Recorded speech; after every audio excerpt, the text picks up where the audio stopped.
Hey everybody, welcome to Career Launch Live. My name is Catherine McCord. I am your host, and I am very, very excited about today's show. We have a fantastic lineup.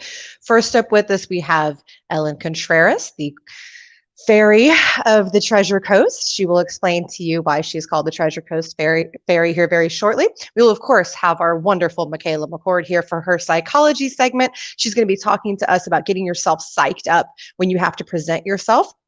Very excited about what she has to say. We're going to have Alif Huq with us to talk about being your online presence and how to build your audience and what that means to you professionally, how you use that to grow professionally. Then we're going to have Fanny Dugan. Very excited for Miss Fanny. If you don't follow Fanny, first of all, you should. And second of all, she is absolutely wonderful, always putting out fantastic content about how to best brand yourself, how to best represent yourself, and everything going on with hiring. Really, really fantastic lady. We're going to have her on. And then last, but most certainly not least, we are going to have with us Miss Andi Cook, one of my favorite people that I have collected in 2020. She is, let me tell you something.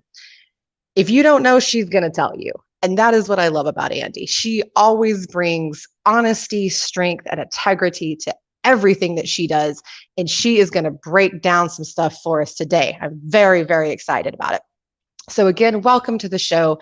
Very, very excited. We're going to be talking about personal branding, about how to best present yourself, both just generally professionally and also to employers if you are a job seeker. And again, if you are a job seeker, definitely stay with us to the end, all the way until Andi's segment. She's going to hop on with us at 1:30 p.m. Eastern Standard Time. That's 12:30 Central, to go over all of that. So definitely stay tuned for her. But I just want to start today by saying that I am excited. This is our first show in 2021. We didn't know if we were even going to continue being a show when we first started this. It was originally started just as kind of a one-off event. And I am really excited about how Career Launch has grown. I have to thank everybody who's helped with that. You know, what Nina Modi, who does our tech and runs the show for us, kind of our producer, if you will. Of course, Michaela, she's been on every single episode with us and also made our wonderful videos at the start and finish. So if you are looking for marketing videos or just a little something to kick off your own personal podcast, I highly recommend using Michaela. She does a great job. She really, really does. And then, we have Dan Irvin, we have Mike Smith, we have everybody who's been with us time and time again, Anna Morgan, all of you guys, thank you from the bottom of our hearts. We're very excited about our 2021. So today, I want to remind you, and hi, Janice. I just saw your comment. I'm so excited, first of all, that you're okay. Guys, Janice is one of our favorite audience members, and she recently had some craziness happen. She was in a wreck. She is okay. We're all very, very excited about that, and we wish her a speedy recovery.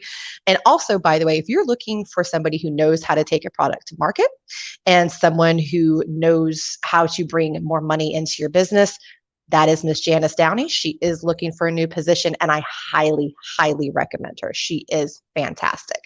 So anyway, I am very, very excited about today's episode. I completely lost what I was going to say, but that's all right. But join with us in the comments, guys. That's part of the joy of the show. We like to interact with our audience. We want to talk to you. We want to hear what you have to say. We are very, very excited to have everyone participating with us today. And so the more that you can jump in with your questions and your thoughts, the more we'll get into it, and the more we'll be able to help you with what you need. So as something comes up, just drop your question. We will see it live and we will respond to you live. Okay. So we're, again, personal branding. This is something that I've had to learn a lot about, especially with the show, right? So this was new to me. This was something completely different. And so, and on top of that, I'm an entrepreneur. For those of you that don't know, I've been running a staffing and consulting firm since 2014 called Titan Management. We started off in Dallas. We've now moved to Florida, and we work on a national level. And Happy New Year. We just got a Happy New Year. We are I'm constantly having to work on my personal branding because you are your business, right? And it's no different if you're a job seeker, okay? It's the same mentality. You have to sell yourself, whether you're an entrepreneur, job seeker, what have you. That's the gig. And one of the first things that I learned is that you need to be in everything that you say and do. No fluff, no nonsense. Just be genuine, because people have, and we're going to let Michaela talk about this a little bit. People have a natural ability to read into BS and to pick up on BS. And so when they hear anything fake, it automatically puts them off to you, even if it's just that you're being a little too peppy or something like that. And you should elevate your energy, but it needs to be from a natural place. So the number one thing that I want to tell you guys going into the show about personal branding is be genuine at all times about everything, and be honest all times about everything. Integrity is everything. In personal branding, I have this saying that I've used with my employees for years: be above reproach at all times. Be above reproach. Keep your integrity first and foremost in your personal brand, and you will succeed. That is the number one thing that you must do, is put integrity first. And that even sometimes means giving up some money that you would have made. If working with somebody, for instance, I will not send candidates to a job that I do not feel is stable or that I feel is in some way detrimental to them. Will not do it. And that means losing money for me, but it's important to me to keep my integrity up. So, oh, and we just had a question. I'm not seeing anyone else here except for the other person. Yes, you will only see the people on the show. You will not see the other guests, but they are here. You could say hi to everybody. We're all here. We are here to answer your questions, things like that. So do not worry, you are seeing the show correctly. And thank you for that. And somebody said, live your life so that your reputation defends itself. That is a fantastic quote, Patrick. That is a really, really great quote. I like that. I'm going to repeat that. Live your life so that your reputation defends itself. Spot on. I love that. I really, really do. And that's absolutely right.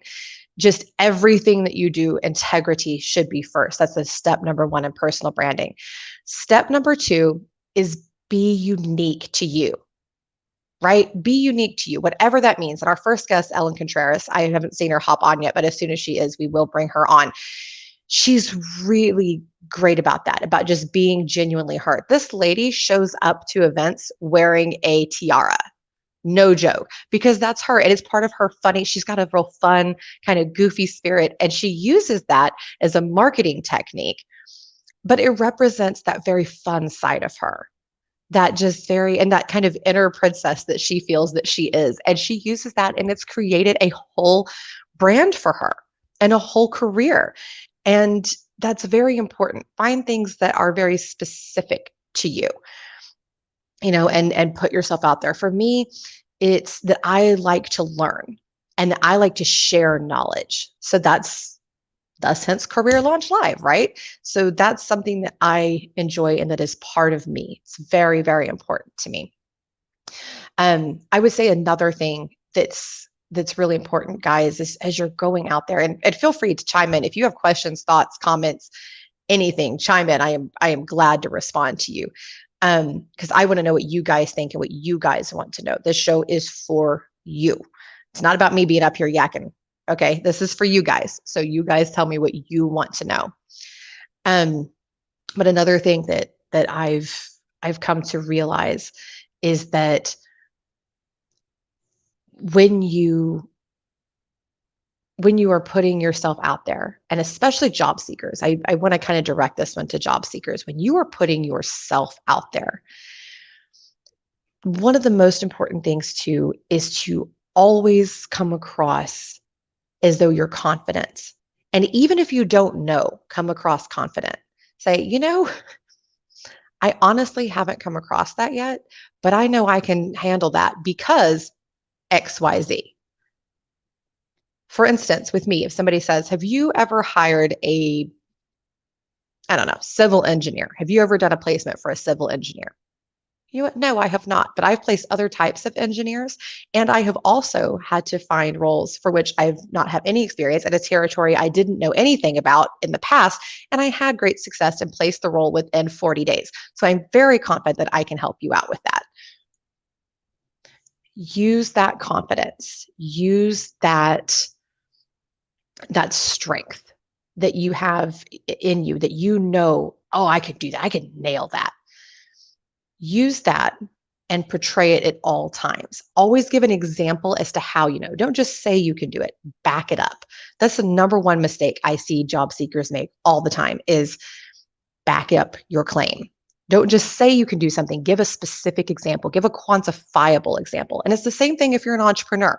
If you're out there trying to get business from people, tell them how you know you can do it. Don't just say you could do it. Nobody cares. They want to know how, and tie it into how you can help them specifically. And again, this works for job seekers and it works for entrepreneurs. Make sure that you give your how with everything. Always, always, always give your how. That's very, very important. One thing too, I'm going to go ahead and touch on this real quick, is because it seems like Ellen might be running a little bit late, and that's okay. That is okay, because this is my soapbox. And you guys, if you've tuned into our show before, you know this is one of my soapboxes. Social media, guys. Oh my gosh. First of all, things are not as private as you think they are. Trust me, I used to play the most fun game with my staff members when I was running a recruiting team. And every time somebody new came in, we would Google them and we would get on social media and I would show them everything that I could find about them within 2 minutes. I was only allowed 2 minutes. And I could find all kinds of things. And people go, oh, I thought that was private. Oh, I thought you couldn't see that comment. Oh, I thought you couldn't see that post. Be very, very careful, and especially in today's political climate. And guys, I know we all want to put our opinions out there. I like to comment on things. I like to, again, share knowledge. That's something I'm very big on. But keep in mind that whether you are a business owner or any level of professional for that matter, including being a job seeker, people can find it. Okay, so just think to yourself, is this something that will further my goals in my life, whether it's personal or professional? Is this going to further my goals? That's very, very important. Oh, and somebody just posted to us, if you're not on Clubhouse yet, folks, just be forewarned, it's seriously addicting. You know what's so funny? I am so late to the club, you guys. I just found out about Clubhouse and I am so excited to try it out tomorrow. I do feel like I'm going to be obsessed because you could just hop on and have all these conversations, right? And I think I am going to just turn into a little sponge and just start absorbing everything. But I actually, by the way it was showcased to me was as a great opportunity to not only learn as a professional, but also, and to network, but also to get jobs. There are people on there that are just on there speaking about what they know and then getting offers. That's really cool, right? So that's a really cool little tip. And by the way, thank you so much for sharing that. I'm very excited. I'm very, very excited about that. I'm actually going to bring on Michaela. She's hopped on a little bit early, and I think Ellen must have had something go on. She hasn't been able to join us. So I'm going to go ahead and bring on Miss Michaela real quick. There she is. Oh, she was here. Let's see. She's not coming on. Oh, no. All right. Maybe Nina can get her on. I don't know what's going on. There she is. Hi. Hi. You weren't wanting to come on the show. No, I was very sheepish today. I was feeling insecure. You know, I was just telling these guys, have you tried Clubhouse yet? What's Clubhouse? Okay, No. so I'm so excited. I get to share this with somebody. I get to be the informer because I feel so late to the party. I'm very excited about this. And one of our guests actually did. One of our viewers just brought this up, and she said, if you have a voice and want to use it, just be sure to mute yourself on stage. Yes, yes. I have been warned about that. I am very, very excited about Clubhouse because basically it's just an opportunity to network and to get on and talk. And so what you'll see is hey, people are going to be talking about this subject. Do you want to join? And you can just hop on, and then everybody takes turns and talks and that kind of thing. And it's really cool. I mean, there's all these great, yeah, you can learn so many different things and be connected to people all over the world. It's really, really cool. Like, can I do it for psychology and counseling stuff too? Or is it just for yes? No, okay. It's all things. It's all things. Okay, we are learning together. Even our guests are learning. See, Clubhouse. And thank you for the note, Diane. Clubhouse is currently only available on iPhone, and I have been told there's some kind of desktop version too. For those of you that I don't know if that's true or not. I haven't checked it out myself, but I have been told that there is some kind of desktop option too. But yeah, Clubhouse is the new thing I have been introduced to. So yeah, social media, guys. Michaela and I have talked about this on the show so many times, guys. Seriously. Oh, and now we're going to talk about our next favorite subject. This is one of Michaela and I's favorite subjects too. When you're personally branding yourself, and that's even messaging somebody, that is sending your resume, that's your intro email, whatever that is. Don't be weird. Don't be weird. Because it's so rampant. Yes, it's everywhere. Here's a few examples that I have personally experienced from people just this week. Oh no. And keep in mind, this first one is from a brand new connection on LinkedIn. Hey, you. No. I don't know you. That's a very awkward introduction. Maybe start off with, hi, it's great to meet you. I saw you on. I wish I could like swipe left on some people. Right? Yes, swipe left. No, because let me tell you what does happen. We don't have swipe left on LinkedIn, but what we do have is remove connection. And that happens real fast. Listen to this advice. That is so true. Like that is a great way to get yourself removed so quickly because professional people don't want to deal with it. Like, no, it's weird. And don't immediately ask for something. That's my other pet peeve. Even if you want something from them, get to know them a little bit first. Nobody wants to do you a favor if they don't know you. Let them get to know you. Let them know who you are. I have people now that if they reach out to me, they just get the favor. Whatever it is, they just get it. But it's because I know them. You know, in fact, we talked about Janice Downey earlier on the show. She's one of those people. She can call me up now and be like, hey, I need this. And I'd go, okay.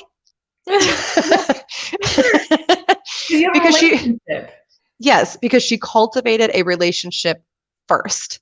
Mm-hmm. And when you are connecting to people, make sure you have a reason to say, hey, I'm in your same industry. I want to get to know my peers. What's going on with you, with your company? What new products do you have? What's going on? Just whatever it is, make a personal connection. Another one, and guys, this is mostly for you, although Trevor Houston, who has been on the show, has recently told me he's been experiencing this too. People do not, and I cannot stress this enough, use pet names when introducing yourself to someone on a professional forum. What? Now, I am from the South. I'm gonna get into this. No doll face. I got called that one this week. Are you brand serious? New? Yep, doll face. That is so confusing. That's an issue. Okay. Yeah. Hey there, sexy. Also very much not appropriate. Just throwing that on out there. Even sweetheart. And guys, I am from the South. Okay. So I understand we just kind of, but tone it down a little bit. Okay. When you're meeting people, think, how is this going to be perceived to someone else? Reread your communication. Big tip when personal branding, whether you are doing a post, whether you are planning a speech, all that. Reread it. Censor yourself. Edit. Yeah, multiple times to make sure it sounds professional, make sure you're grammatically correct. I have to read through I really read through a lot to make sure that I have gotten everything correct, especially when it's a professional outreach. Yes. You want to brand yourself in the best way possible So it's Yes. worth checking over, you guys. It really is. 100%. Oh, and G has also reminded us, Craig Fisher, who has been on the show multiple times, great guy, really knows his stuff. He has a whole thing about his 5-1 ratio sum. And basically, and that was on one of our previous episodes. In fact, the last time he was on, he talked about this. You can go find the clip that Michaela made for us on YouTube. Thank you very much, Michaela. About give 5 for every one that you ask. So even whether it's a post, so give 5, give knowledge, give tips, something like that to your one request for something. I'm not as good about that. I got to say, I do more like a 4-to-1 ratio, and I need to get better about the 5. And on show weeks, I slip down to like a 3-to-1, and that's really not good. I've got to get better about that. So that's even one that I'm still working on. But you're right, Craig has some great tips for that. Yeah, that's a really good tip, because people want they want reciprocity. And so they want to make sure that you're not someone who's just going to take and take and take without giving something in return. 100%. 100%. And yes, spell check is your friend, and so is Grammarly. I was just having this discussion with another show host. Grammar, folks. And we're not all good at it naturally. That is okay. And get someone who is. Yeah. It's on LinkedIn and be like, hey, would really like some help with this. Like someone of your connections that you know that you already have established that relationship with, and say, hey, would love for you to just look this over real quick. Yes, absolutely. Absolutely. And let me also point out that when you are reaching out, whether it's in a professional email, whether it's in a post, whatever it is, in a message to someone, don't use words like you can't, don't say cannot, do not. And I'm completely blanking out on the term right now. I apologize, guys. I actually do know it, but it's completely eluding me right now. But don't do that. Spell it, say full words. don't run them together. And also do not use slang. That's another really big one. Do not use slang when you're in professional communication. Don't say yo. Don't say. Oh, well, yeah. Even professional slang. In your initial communication, don't use professional slang. Wait till you get to know them a little bit. Wait till you get to know them, because it's very off-putting. It's just, you want to seem personable, but not personal. Yeah. I like that you've used that term, because that's extremely accurate to what we're talking about. People expect, especially on LinkedIn, in a professional world, you guys, people expect you to be professional. That's what the expectation is. Personal is in your personal life. Personable is what you want to carry over into the professional world, which is still you. We're not telling you to not be yourself. By all means, be yourself. Right. Remember, be genuine. Yeah. I said, yeah, be genuine, because I talked about that at the start of the show. Be genuine at all times, but dial it down. Like, I'm a lot. Okay, guys, my sister here will tell you I am a lot. Okay. And I am loud and all that, but I have to tone that down when I'm dealing with people, and I have to speak at a more steady pace than I normally do. Not always great about that on the show, I'm not going to lie, but in business meetings and things like that, I nail it. Just that slow, steady, relaxed pace. And you're yourself. You're just a more personable version of yourself. You show you sort of like, and I do the same thing. You sort of like tweak yourself and what's the word, like shape yourself to be. It's just a certain way that fits the situation. And a lot of people, I've heard a lot of people say, well, I just want to be myself. And I just, if someone doesn't like me for who I am, and I don't want to work there. Well, okay, that's fair. If that's how you want to be, power to you. But the reality is, in the professional world, there's certain expectations. Yes. Yes, absolutely. And you can still be yourself and be professional. You can be a manageable version of yourself. Yes, be a manageable version of you, and don't be weird. Manageable. And don't be weird. Please. And also, guys, bring humor to what you do. You've also heard me probably on the show talk about, don't be a potato. Appropriate. Okay. Humor, we need to throw that appropriate. Yeah. Yes. Appropriate humor, please. Appropriate humor. Yes, because let me tell you, I have a sailor's sense of humor. Okay. But I don't share that on my professional setting. No. That is for my personal life, right? Maybe that's a career launch we should have, is how to be personable instead of There you go. Instead of versus personal. That's a great idea. I'm going to write that down. That's going to be a good I note. don't see you writing it down. I'm going to write it down for you. I don't have a pen. Don't be, you're my assistant. You do it. So, so again, guys, so personable, not personal. So one thing, so Michaela's topic is how to get psyched up.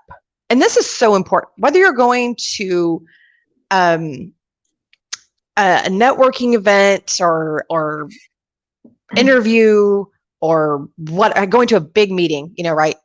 You got to get your mind right.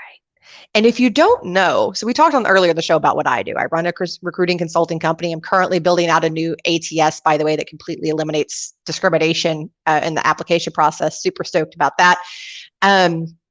Michaela is fascinating. She has had a very, very successful career, even though she hasn't even gotten to technically start her career yet.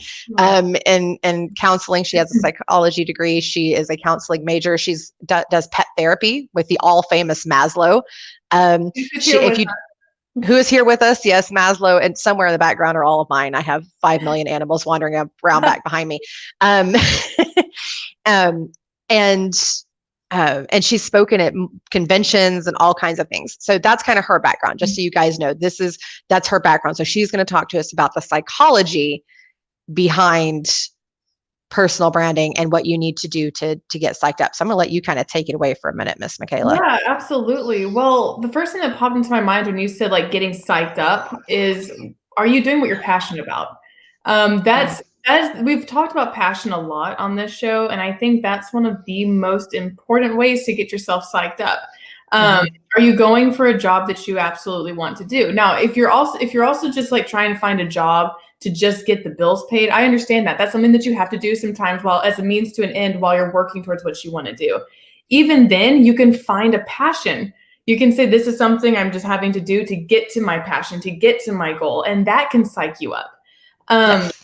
And I think while talking about getting psyched up, it's also important to talk about the barriers to getting psyched up. And I know that one that's big for me and big for a lot of people is insecurity. Especially when we're talking about personal branding. And I see you sort of nodding along, Catherine, as though you've also experienced this. Insecurity is a very normal experience to have. I want to first say that insecurity is okay. It's something that can very easily be managed and worked through with the proper awareness and understanding of what's going on. But yeah, that especially in personal branding, putting yourself out there, it's vulnerable. Of course you're going to feel insecure. It's threatening because you're putting yourself out there. It's like, oh my gosh, what's going to happen? But I do want to just give a little bit of education first on the difference between insecurity and nerves, because those are two very different things. Like if feeling insecurity is tied to self-doubt. It's a lack of confidence in oneself and generally a self-judgment and largely tied to expectations as well. Again, to that just a little bit. Nerves, on the other hand, is really just that feeling of worry of like, oh, well, something may not go the best. You get a little bit of anxious. But the big difference is with nerves, you can still have self-confidence. With insecurity, there's self-confidence that is lacking. And I'll sort of take a break right there if you have any thoughts, Catherine, or I can keep going. I have a few. No, I do. And thank you. Because no, I loved what you said. And a couple of things is, one thing I am notorious for with my show is I don't prep people. And it makes them so nervous. And I will call somebody and go, so you're going to be on my show. And they're like, what? I've never done that. What? And it freaks them out. And then they get on and inevitably they love it. And I've gotten requests from those people. Those people that were super afraid to do it are the ones that beg to come back. Because they have that person. Yes. Like you, that actually, yeah, I forgot that you were like that initially. We've gotten so used to doing this together. I think. Now it's nothing. But at first it was like, oh my God. And even me, I was like, because the first career launch, guys, was 7 hours. It was exhausting. Especially I can't imagine. Yeah, Mike Smith did that one with me, and man, we were on for 7 hours. At the end of it, I looked cross-eyed. Like I just, it wasn't right. Even for you love talking, but even for you, that's a lot. And I tell you, so guys, one of the things is you hear people talking about getting out of your comfort zone.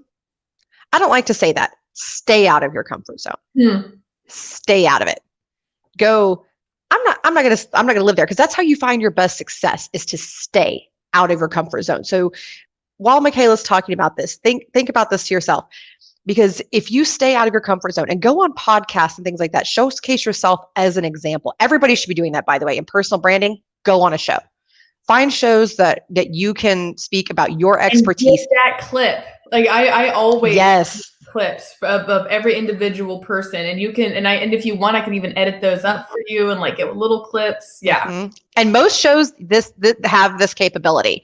And if you don't, contact us, we'll give you some tips on how to make the clips for yourself out of the whole show. But use those and use them for job interviews. Go, hey, as your follow-up email, hey, by the way, I really enjoyed speaking with you about this position today. Here's a little clip where I talked about some of the exact issues that are going on in your company. Oh, wow. That is a great idea. Actually, same thing for a sales meeting. But especially for branding yourself, I actually have a professional LinkedIn that I do for Maslow and the sort of the counseling work that I do. And I actually have the idea now of going back and getting some of those clips and putting them on my on my Instagram. Absolutely. Absolutely. Yeah. And guys, this works for sales meetings.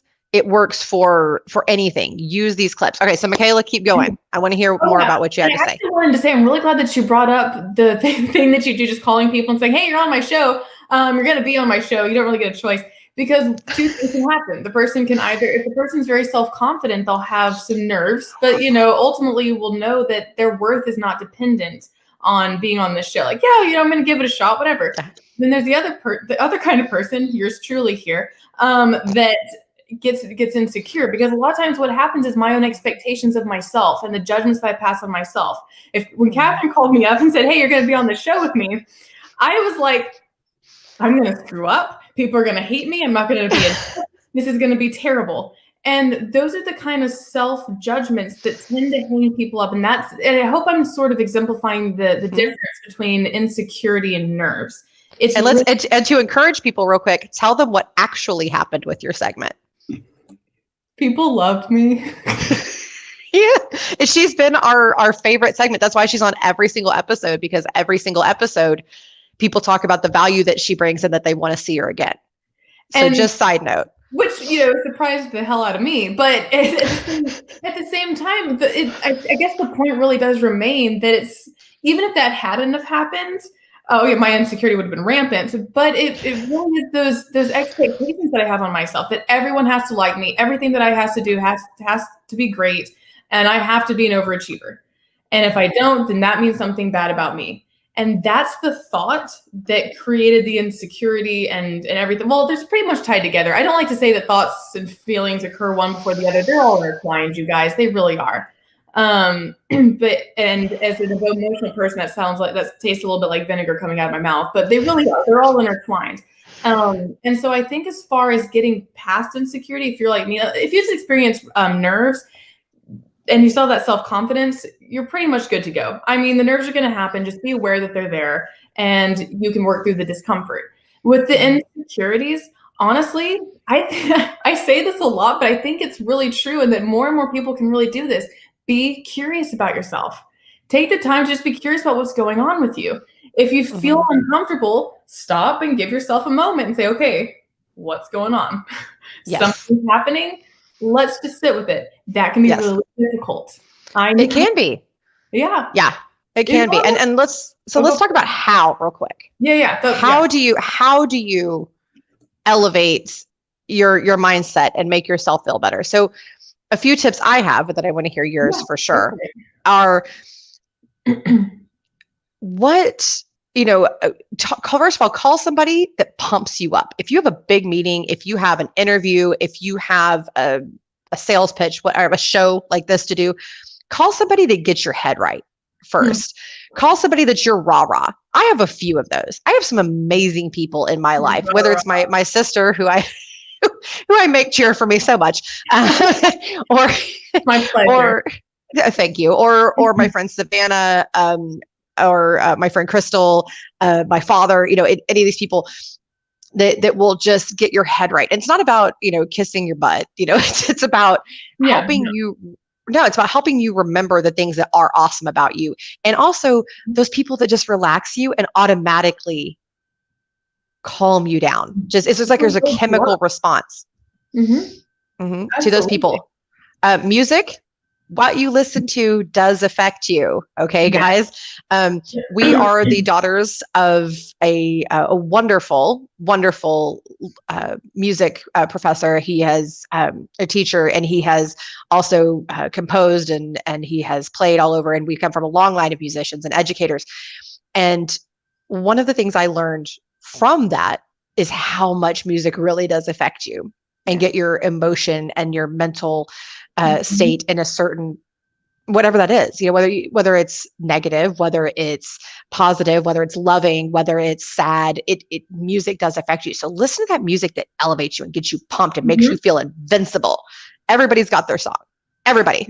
And I sit there and jam out to it. I mean, I have 4 or 5 I just read, and I am just sitting there just jamming and singing and thrashing around because it gets my energy right. What are some of your tips? Well, first I want to say there's actually a lot of science behind what Catherine's talking about right now. And I was actually talking to our grandfather about this not too long ago. But if you're listening to things that are really fast paced and really and like loud, but I want to say with fast pace, it gets your waves going. I've talked to you before about alpha waves and beta waves, and it gets those alpha waves, those really fast waves going in your brain. And that does pump you up, psych you up. And there's a lot of science behind that. And if you're listening to something more mellow, like I love U2, and sometimes they have like the faster stuff, but they also have like the slower things. Oh, quiet, you. Believe me, my youth feel alone. But I also like to listen to even quiet. We'll take U2 out of it, but even like some classical stuff. Like I go and listen to some Claire de Lune. And that gets me more mellow, like beta wave kind of state to get things done. Right. Anyway, I just want to touch on there's actually a lot. That's huge. Yeah. And mood, guys, with personal branding is a lot. Going into something with the right mindset is a lot of your battle with personal branding. Even when I'm about to do a post on social media, I get my head right. Otherwise, it can come off way too aggressive. I am naturally That's a really good point. I am naturally aggressive, guys, like just super aggressive.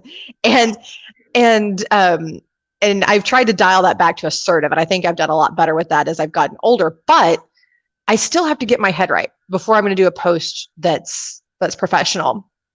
And even it affects my wording. I've noticed that. So making sure that I'm using the best words, because certain types of music and certain experiences, including speaking to certain people, put your brain in different settings. For instance, this is kind of a funny example, but my husband is really good at pool when he plays somebody else who's really good. If he's playing somebody else who's bad, he's bad. I don't quite understand, but he's playing to the level.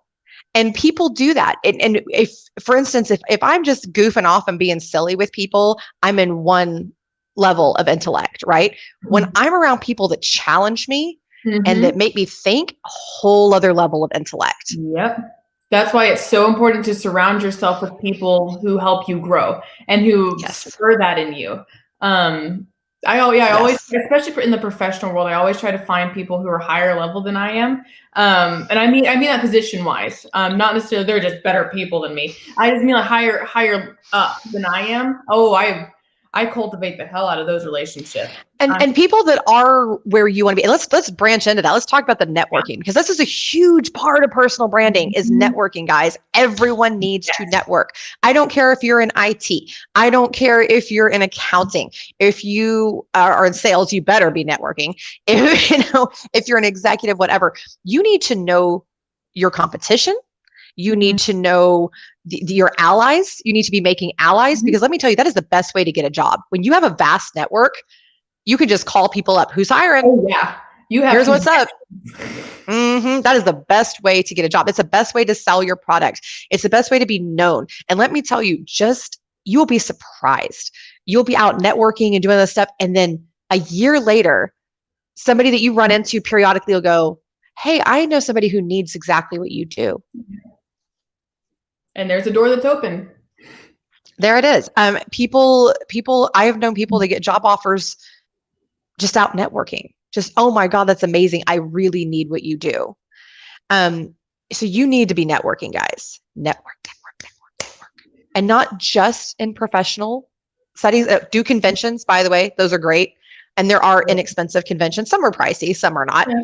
Go to conventions, wander around, talk to people, definitely worth it. Go to, obviously, industry networking events. Go to general networking events. Go to, gender specific ones, or interest specific ones. And also just go to community networking events. Oh, those are fun.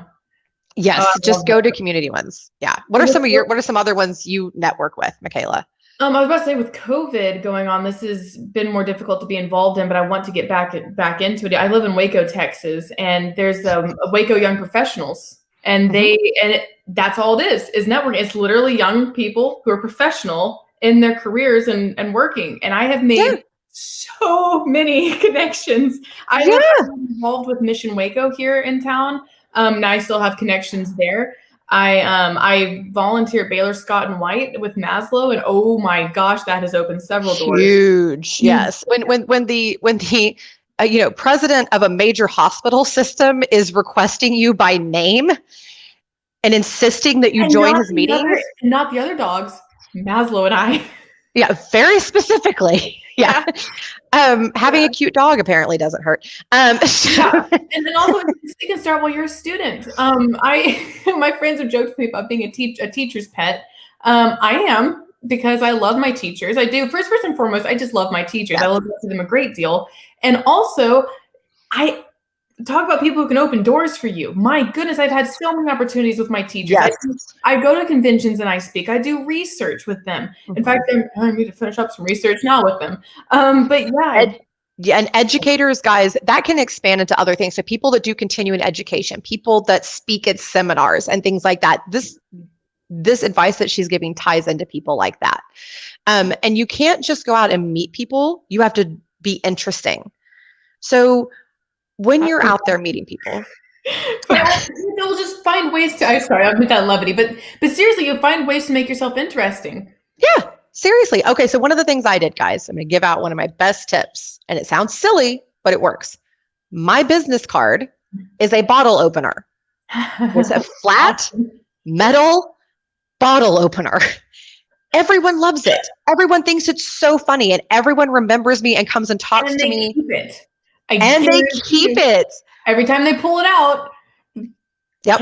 I have almost everyone that I give one to, I run into again and they go, oh, it's still in my wallet. Look, it's right here. Or it's in my drawer in my kitchen. I use it every day. I have people that tell me that somebody else stole my business card from them. And so they need another one, which is kind of funny, but it's true. And these things, so find little ways to stick out. When you meet people, immediately ask about them. Don't just start talking about yourself. That's so exhausting. Ask about them. Yes, just hey, and then ask follow-up questions. Oh, that's so cool. So what's going on with that? How has COVID affected you? Or how, even that question's getting a little bit boring now, but ask things like, well, what are you most proud of in your work? Or what do you most enjoy about your work? How did you get into that? Strike their passion bones. Yes. Strike the passion bones. I like that. Strike the passion bones. That's what we need to be doing. Strike the passion bones. But what occurs to me that we're talking here about being personable again instead of personal. Yeah. Don't go up to people and start being personal. Don't start telling them everything about you and your life. To ask questions and actively listen. Actively listen to what they say so you can have something to respond to. Don't listen to respond. Listen to understand. And folks, because I literally heard this in about 8 days ago at a networking event, I'm going to put this on out there. Don't talk about your kid's diaper rash at a networking event. It is not relevant. I'm not saying never mention your kids. Also, don't dwell on your kids. On the event, it might be Catherine. We're not having a diaper convention. Right. Come on now. All right. No, but seriously, when you're talking to people, when you're out there networking, be relevant. You can be a little bit personal, but be personable instead, and get to know them and keep it professional and keep it focused on your goal. So what I recommend to people is when you're just starting to get out and network, first find the groups that are most relevant to you, right? Find some of those, line them up. Okay. Then you're going to set a goal. What are you trying to do? Trying to get the contacts? Are you trying to make a few quality relationships that you can convert into a client or into a job? Or, whatever your goal is, set that goal. Then make some steps as to how you're going to get that. If you want the most contacts, I'm going to go around, introduce myself to everybody, give them a little 13-second commercial, get their business card, and be on my merry way. And sometimes that's, by the way, a great way to start. And then the next time you go, you find those people that you found a passion with or you found a connection with and reconnect to them. Yeah. Also, and this will revert to a very primitive part of our brains here. Find the alphas and align with them. I know it sounds silly, right? It sounds silly, but it's true. It's biological. So we had, no, you're good. No, you're good. I'm just saying, yeah, you're right. It's very biological. So we had Sasha on last episode from Sasha Speaks, or episode before, something like that, from Sasha Speaks. Mm-hmm. She's one of the queens of the Treasure Coast. So I decided I'm going to make sure she likes me. I'm going to go get to know this lady, because if she doesn't like me, I'm not going to get anywhere in this area.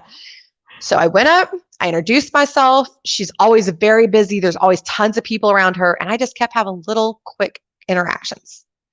And I got somebody that I knew that already thought highly of me to come, and who knows Sasha very well, to come and have a joined conversation. But I made sure, and sure enough, has opened all kinds of doors, So find those people. So find those people that are very important in your field and all that, and connect to them and use them, because then what happens is they're out there spreading the good news about you. Mm-hmm. Yeah. And these are people that already have established. That's not a word. Look at me. You're doing good words today, Catherine. I word good. I word real good, guys. And that's the other thing. Learn to laugh at yourself, guys. Oh yeah, please don't take yourself too seriously. It goes back to the humor thing. Like, yeah, that's a way to be personable. There's a tip for being personable. Laugh at yourself.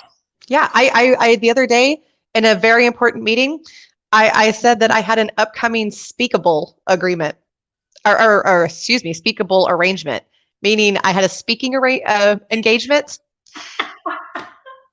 I just flat out did not word good, guys. What the heck is a speakable arrangement? I don't even know. But that's what came out of my mouth. And I just stopped and laughed and made a joke. And then she laughed. And then it became a bonding experience. Guys, in personal branding, you are going to mess up. What you do with it is you make a joke and keep on marching. Mm-hmm. That shows multiple things. Like you said, it develops relationship, and also shows how you can think on your feet and how you can handle stressful situations.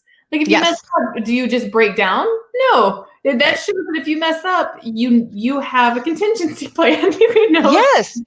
And showcasing your personal attributes is everything. That is everything when you're personal branding. And so if you are quick on your feet, show it. If you are witty, show it.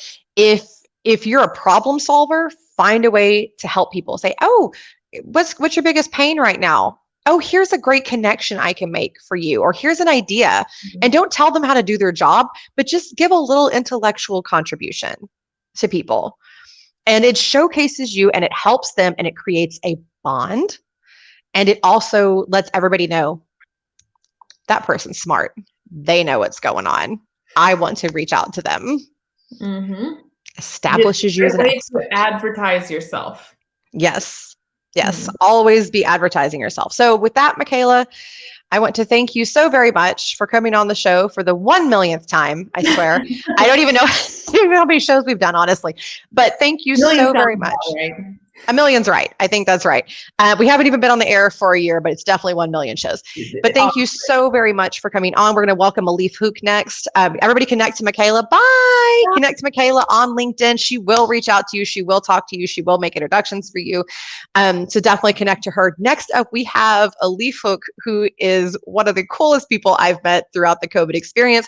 He is in, I believe, the Ontario, Canada area, and he is going to talk to us today about personal branding online. So let's bring on Alif. Let's get him on. What up? Hey! I'm here. Hey! It's going good. It's going good. 2021 has kicked off well for Career Launch Live, I think. That's perfect. Great way to start the year, right? Yeah, it is. It's a great way. And I was right. You're in Ontario. Is that right? Ontario, yeah, Toronto. Funny thing, actually. So yesterday I went for a 7K run, and it's pretty cold here in Toronto. And after that run, I started getting a runny nose, and I'm like, oh no, like this is not good.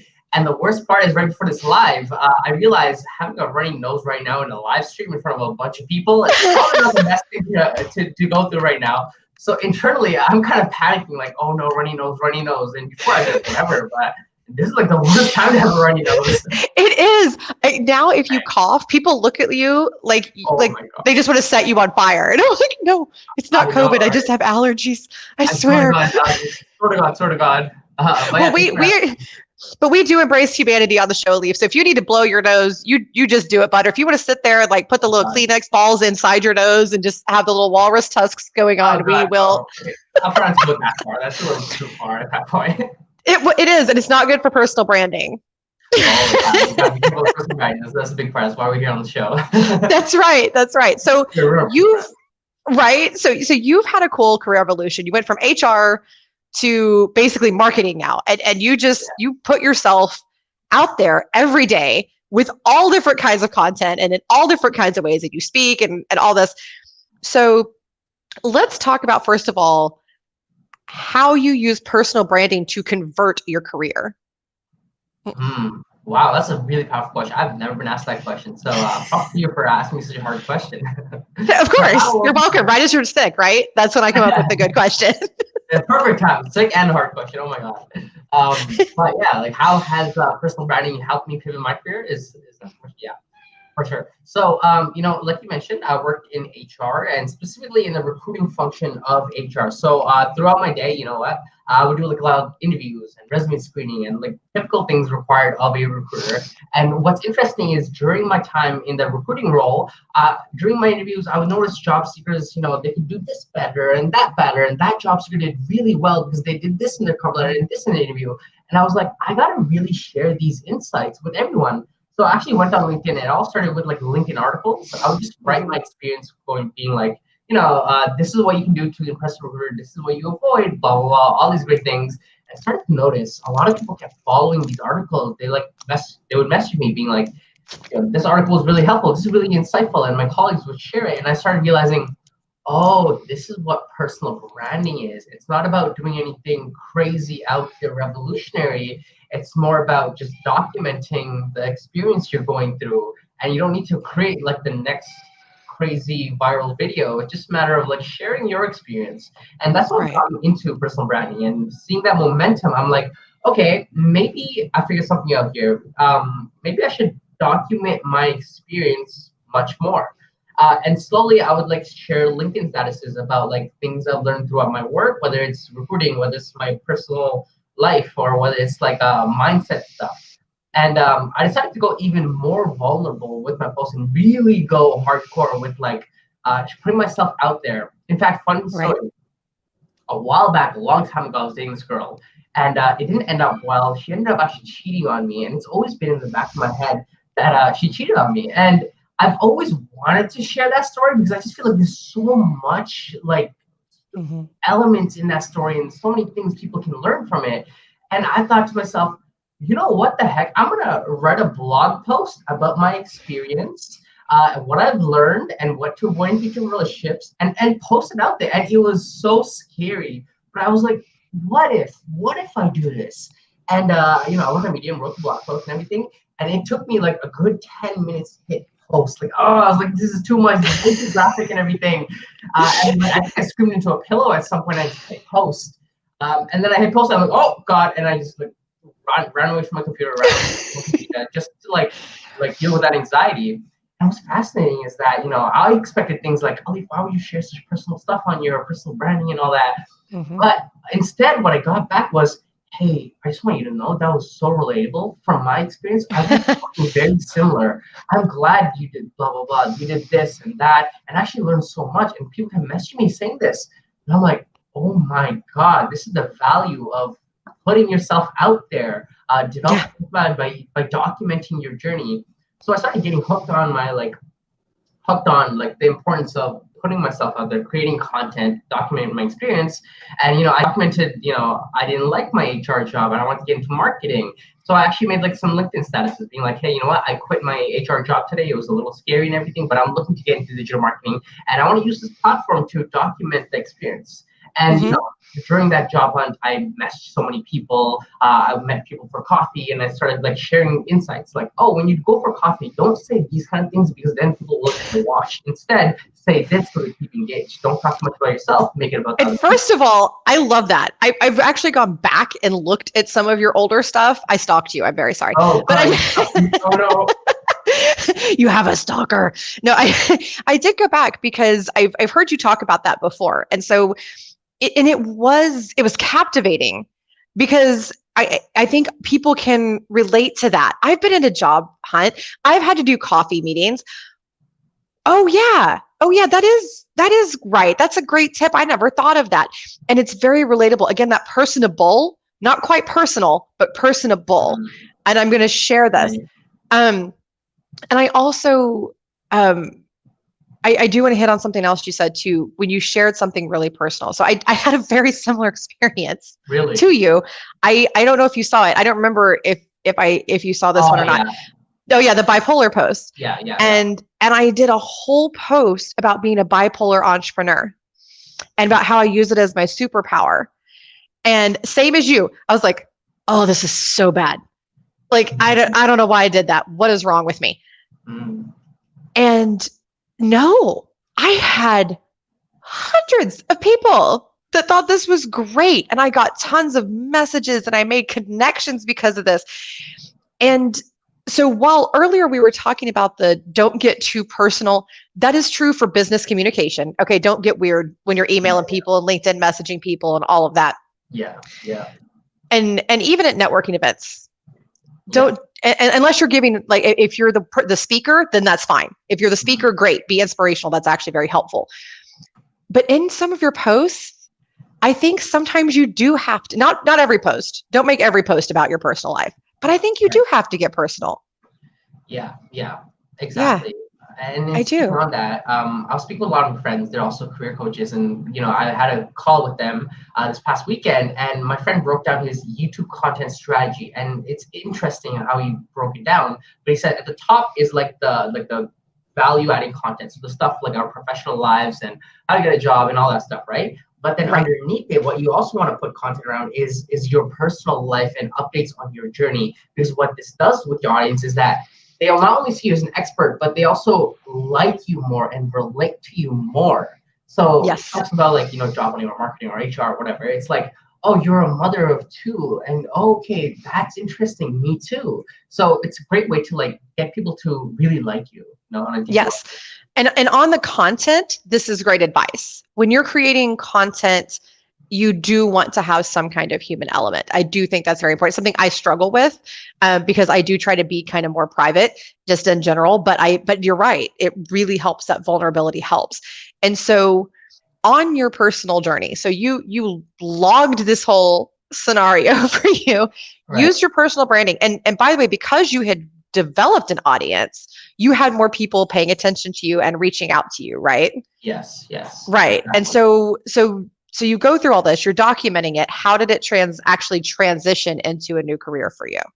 Oh, so many ways. So for example, I think I was fired from a job or something. I made a post about it and all my friends messaged me by saying like, do you want a marketing job at BDO? I know a person. Let me connect you. Here's a referral. If you need me, blah, blah, blah. Anyone in my connections you want me to connect you with? Let me do it. Here's another job description. I know someone working. I can literally get you in. And it's like the opportunities just came to me. The only thing was I had to be upfront and a little vulnerable and almost very shameless about myself and who I am and what I'm going through. And through that, people just, it's funny because I would go to like speaking gigs at like my past university at York, right? And I would go there, and when I go on the stage, people are like, "Oh, by the way, how's the book you read? How's this you read? How's your journey with this?" And I'm like, "How do you know so much?" And they're like, "Yeah, I'm a big fan of what you do." And I'm like, "Oh, this is the power it has." And you start being a follower, and people actually encourage you because they're part of the journey. So anytime you need a job or something, they'll be like, "Oh, by the way, here, I know someone to connect." Yes. And yes, I think that's exactly it. And I've been learning from my network too. So I'm launching this new product, right? And because of the network that I've cultivated, I have great connections for that. I have people that are helping me with marketing and I mean, just to help. And I have people that, made sure I had everything IT wise, and people that connected me to different things. And it's the same thing for jobs. I've known people that did the personal branding and networked, and network is a huge part of it, whether it's online and your posts and all that, down to going to events and all that, and getting to know people, having one-on-ones. And they've gotten jobs like that. Even in COVID, I know one lady who got 2 jobs during COVID. Look at her. Yeah, just from her network. Yeah. I'm like, so this stuff, when we're talking about personal branding, whether it's building a business or cultivating, a career just in general, it can always help. It can always help. Yeah, exactly. Yeah, it does. So go ahead. No, go ahead. You know what? And a lot of people think like, creating content and everything, like, I don't know where to start. I'm not interesting, imposter syndrome and all that. And I actually just watched like a video on Instagram, Gary Vaynerchuk video, and someone asked him like, my life is boring. How do I document it or vlog it in this case? And he said something very fascinating. He's like, to the effect of, you generally don't find yourself interesting, but other people find you interesting. So, for example, if you went to a store and bought a cool sweater, someone will probably find that interesting. You might not find it interesting yourself, but someone out there will be like, "Oh, I'm a big fan of this sweater. Oh, cool. That's how you shopped and everything. Oh, I do like this." But you just don't see that because you're in your own brain, right? So whether you think you're interesting or not, just documenting your journey and sharing your journey, that's where it really starts. And even with your career, things that you think are mundane and that you think, that happens to me all the time when people ask about what I do and I really start talking about it. The things that I think are boring, they just think are the best thing ever. And they want to know more about it and ask all these questions. And I'm going, really? Okay. Exactly. and it doesn't have to be big. If you literally attend a webinar and you liked what they taught you, maybe just make a LinkedIn post. Oh, I went to this webinar, I learned about this, and this relates to my previous experience. Boom, that's it. That's a post. Bam. Nothing Perfect. At all. No. Right. And I think it's also consistency to personal branding. Wouldn't you say? I think, you need to at least every other day, I think daily, have some kind of connect with your audience. Exactly. It's the consistency that builds the audience. If you post like one day out a year and everything, and you expect to build an audience, it's not necessarily going to work. But I've noticed for myself, my email list, for example, if we were counting as metric for an audience, it grows consistently when I'm consistently posting, and the message I get, "Oh, this is so helpful, it's so helpful," grows consistently when I'm consistent with the posting that I'm personally doing. Right. I want to tie into that too. So, because you're really good about this. We talked earlier about Craig Fisher's, who's been on the show before. He has this thing about the 5-to-1 ratio, give 5, ask for 1, so when you're dealing with your audience, you give tips, you give insight, that type of thing. So you're giving, and then if you ask for something, you get a great reception because you're giving so much that people are then glad to give back. So using that, again, you use it because if you grow your professional network and you've branded yourself, it's easier to get a job. It's easier to get clients. It's easier to become an entrepreneur, whatever it is you want to do. So putting that content out and being genuine. You said the imposter thing. I loved it. There was somebody a while back who, and I don't know if they want their name, so I'm not going to, who outed the biggest imposters on LinkedIn in the recruiting realm, who posted where they were copying and pasting their post. They were just copying and pasting someone else's post. And Dang. yeah, and I'm like, don't do that, man. Even if you're never going to be completely original, right? You're always kind of doing what somebody else is doing, but don't just copy paste, guys. That's the worst. I had people do that to me too, and when I found out, I was like, "What the heck is this? This is actually Really? Yeah. Wow. Yeah. I mean, I've shared some of your posts, but it was your. I just said, "Here's Alif. Listen to him." Like I didn't like copy paste it. I remember I made a post on a Facebook group and how she helped me get a job. And when I checked back on the group, someone else copied the exact post and then posted it in the same group itself. And I'm like, what are you doing? So I messaged her like, hey, what are you doing and everything? And they're like, oh, no, I'm sorry, so sorry. It was just so, I don't know, it's a weird feeling, you know? It's weird. Yeah. Like, don't plagiarize. Don't be weird. Or we say that on the show all the time. Don't be weird. Don't be weird. Just be weird. Should be on a shirt. Yeah. Just in general, just don't be weird. It's exactly. so off-putting. Yeah, and don't, and that's another one that and there's a great way to be vulnerable, you know, and you and Chingy are really, really great at that, about that vulnerability, but still keeping it tactful. Mm-hmm. You know, Mm-hmm. even when you're being super. Mm-hmm. What I don't understand, there are so many people that get vulnerable on a professional forum like LinkedIn or at a networking event, and they're so rude about it. They're like, this is the only way to be. Or, you know, it's stupid if you don't do this, or there's this or that. And I'm just going, got you. Yeah. That's so aggressive. Yeah. Tone it down a little bit. Yeah, and speaking to that point, I actually asked one of my coaches, like, what's the difference between being too vulnerable and vulnerable enough that it's personable, but not vulnerable too much to the point where people think they're like a victim mindset kind of thing. And for a conversation, I realized being vulnerable generally means you went through a story point where you found an outcome. So it's like, oh, I was struggling with this, blah, blah, blah, but what I learned is this, or I connected with this, lesson is blah, blah, blah, right? Like, I hate this hiring manager, blah, you suck. Yes, and that is so true. It's think of it almost like if you're doing it correctly, it's almost like a movie, right? There's you know, just the storyline, the climax, and then the conclusion, and there should always be some kind of lesson or some kind of point to it. You know, don't just put it out there. And I do think that's an important point to hit on too, is be purposeful. Don't just get on there and rant. Be purposeful. And even when I'm upset about something, I stop and make sure that my post has a point before I post about it. I recently shamed the crud out of a guy on LinkedIn, which is something I promised to do, that whenever somebody tried to hit on me on LinkedIn, that they would be publicly shamed. Oh, damn. And so this is something that I've started doing.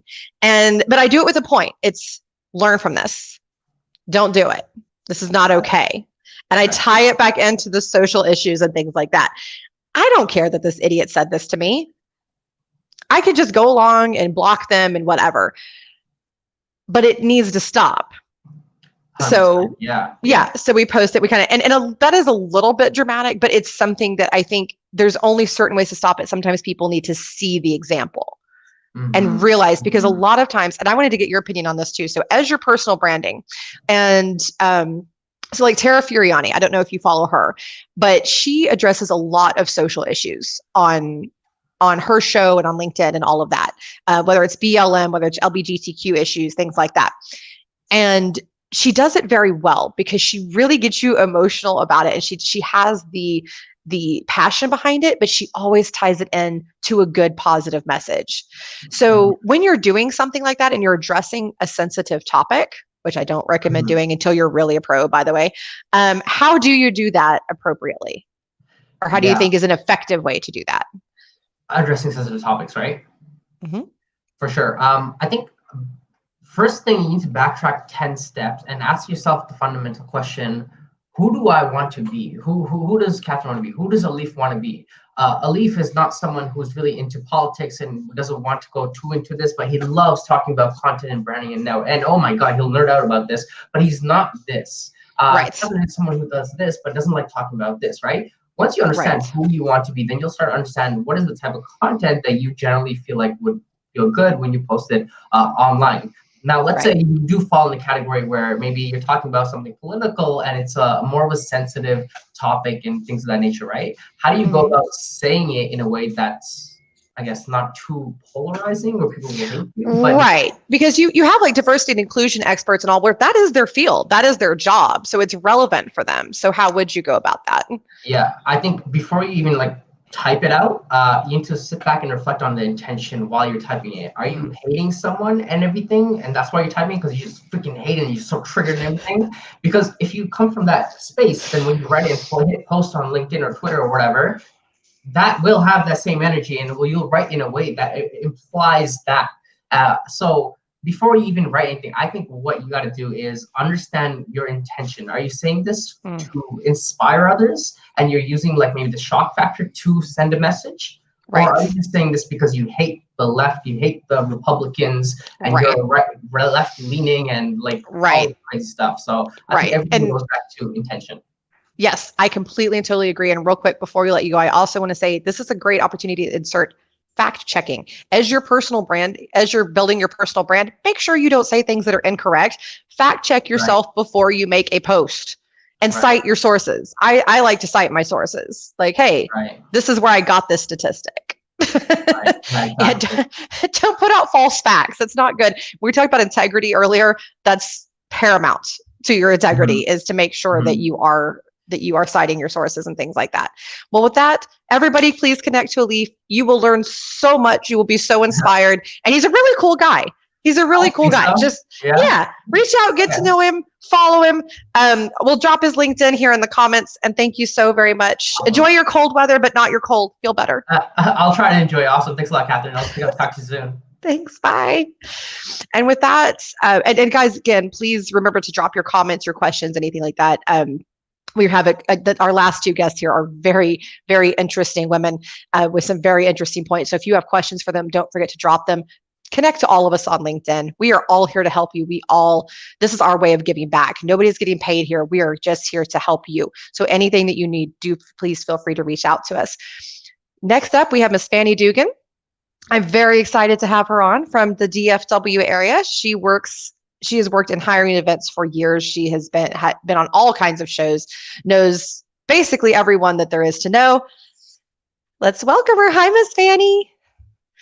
Oh, she's on mute. There she is. How are you, Catherine? Good to see you. Wonderful. Happy New Year. Happy New Year. I was just saying, you were on the first Career Launch Live. Yes. With us a long time ago. You now. Congratulations. Thank you. It's been 8 months. 8 months. Isn't that crazy? It doesn't seem that long. Yeah. Well, you're doing a wonderful thing for jobs. Thank you. Wonderful. Thank you. I've enjoyed it. It's grown. It's developed. We laughed on the show earlier about how the first one was 7 hours long. And I look back and I go, what was I thinking? Well, we have, telemarathons, so we can do that too. That's basically what it was. Just kind of have it on, like have the show on the whole day. Why not? That's kind of what it was. It was really funny. And we got great reception from it, but it was just so funny. So we're talking about personal branding. You heard Alif. I'm sure. I know you popped on a little bit early and listened to some of him. I need to connect with him. You do. Oh my gosh. Yeah. You two would really get along. He is fantastic. One of the things that I've always admired about you, Fanny, is that you are a yes lady. And when somebody presents you with an opportunity, you're like, yeah, hi. And you stick your hand up to volunteer. You're always giving back. How do you think that helps cultivate personal brand? It helps a lot. I think it needs to be done within reason, right? We have to manage our time. But I think a big part of building your brand is coming at it with an attitude of being of service to others. Yes. Because you can post all you want and, be dishing out a lot of content. But if you're not cultivating relationships, if you're not interacting with people in the comments, if you're not doing outreach, if you're not doing messaging, and then eventually getting people on the phone or meeting them in person, then it's just one way. It's like a one-way communication, and that's not going to help you build your brand. It really needs to be two-way, and it needs to be this kind of like back and forth kind of communication between you and the audience and you and your connections.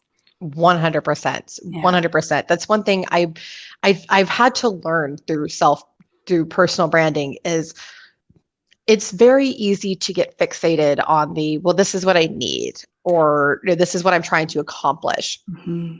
But you have to remember about the giving back aspect. Yeah. Because ultimately, by the way, guys, that actually is how you get your very best connections.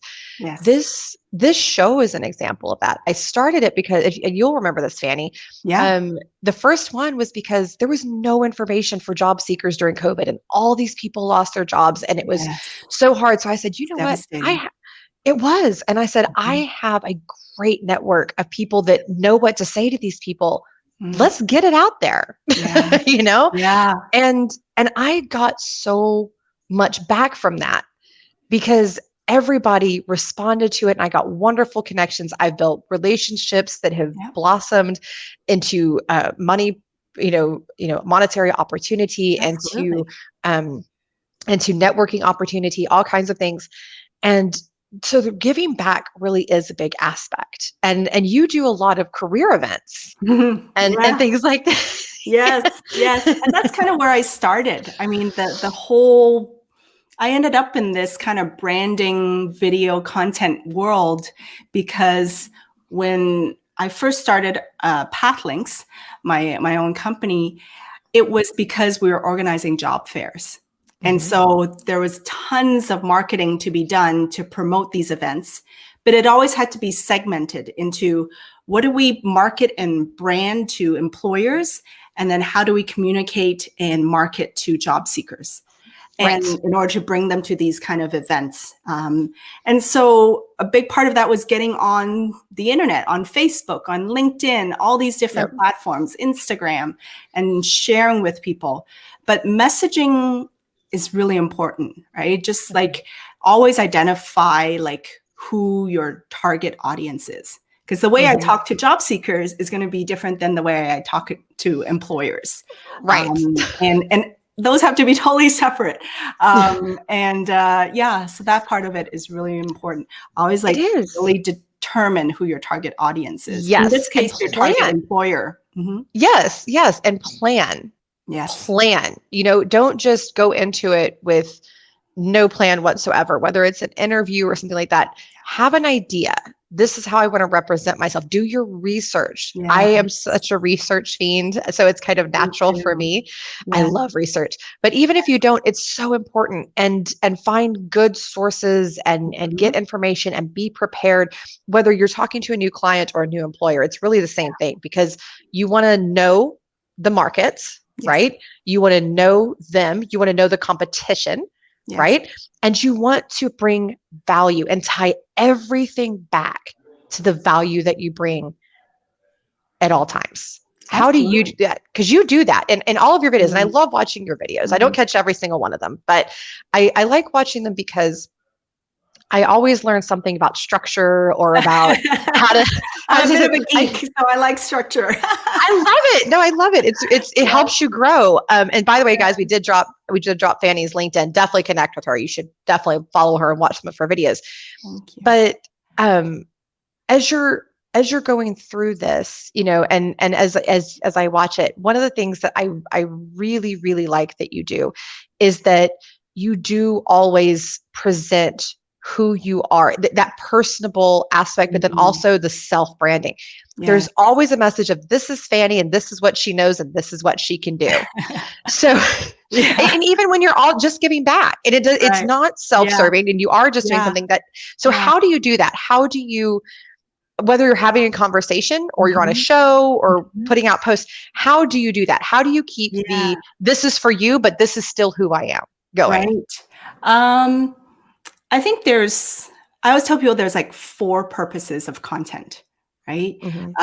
Number 1 is to educate, right? Yes. So whether you're trying to attract clients or attract a prospective employer, right? Share tips and advice around your expertise. If you're in HR, then maybe you want to share some employee engagement tips and advice, if that's the type of job that you're looking for. If you're in technology, maybe you want to start sharing like technology trends that you're noticing, or whatever that your niche or your specialty is, and break that down into kind of like little bite-sized points, right? You have 1,300 characters in LinkedIn, maximize it, but always just share a point, and then maybe like add a few like steps or process to that, and then invite comments from the audience. Yes, and that's an important step. Never forget that. Yes. I forget that occasionally. And I have to circle back and go edit it and go, wait a minute. You want to create that, again, that two-way communication. Right? Yes, absolutely. So that's from the educational point of view. That's when you share tips and advice, right? Very short form.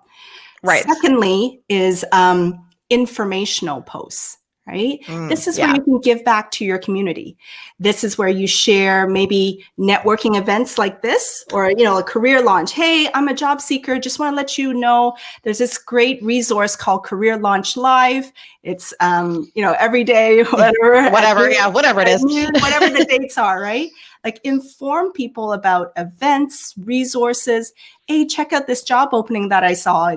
You know, it doesn't apply to me, but maybe it'll apply to someone out there that's looking for an HR manager role or something. Yes. So that's where you kind of like share things and events and upcoming kind of informational kind of posts. Yes. And I want to tie this in real quick. Oh, go ahead. I'm sorry. Go ahead and do your third, and then we'll go into it. Yeah. No, and I was just going to end off with like inspirational posts, and that's where you can share from your heart quotes that motivate you during your job search, quotes that or stories that lift you up when you're feeling down, and maybe you had a bad interview, or you just, you know, heard some news that you didn't get the offer, right? Like share some inspirational posts that motivates you, and most likely that will motivate others as well. Right. 100%. And then the final one is entertaining posts. Now and then post something funny. People like that. Yes. Especially on a Friday. Those are great for Friday posts. Yes. So educate, inform, inspire, and entertain. And use that kind of guideline to help with creating That's content. Great. That is great. So now let's move into, because you touched on the job seeker aspect and some of that. So this is something that kind of boggles my mind, is that people will go into an interview and have no idea about the position. Yeah. And I do understand, first of all, guys, I do want to give a little empathy here and say that I understand that you're probably applying for a million bajillion jobs. I get it. Okay. But first of all, save them. Have a spreadsheet or something where you save those links with the company name next to it, so that if they reach out to you, you can just do a little search. Boop, there's the job description. Voila. Nothing will squash your chances quicker than, what job was this again? Yes. And I get this at all levels. People think, oh, what is that? Like, you know, entry level people? No. Yeah. Yeah, I have had 25-year veterans pull that with me, and I'm going, they know better. You should know better. Come on, guys. Like, get it together just a little bit here. Like, be a little prepared. So there's that one. And then another one. So you might have heard, I don't know if you saw any of the earlier part of the show, but Michaela and I talked about one of our favorite subjects, which is don't be weird. Oh, yeah. And when you're going into a job interview, there are certain just very off-putting things that you can say and do. Okay. Yeah. So let's kind of run through. So Fanny, what are some of the weirdest things that somebody has said, and then tell us what they should have done instead? Yeah.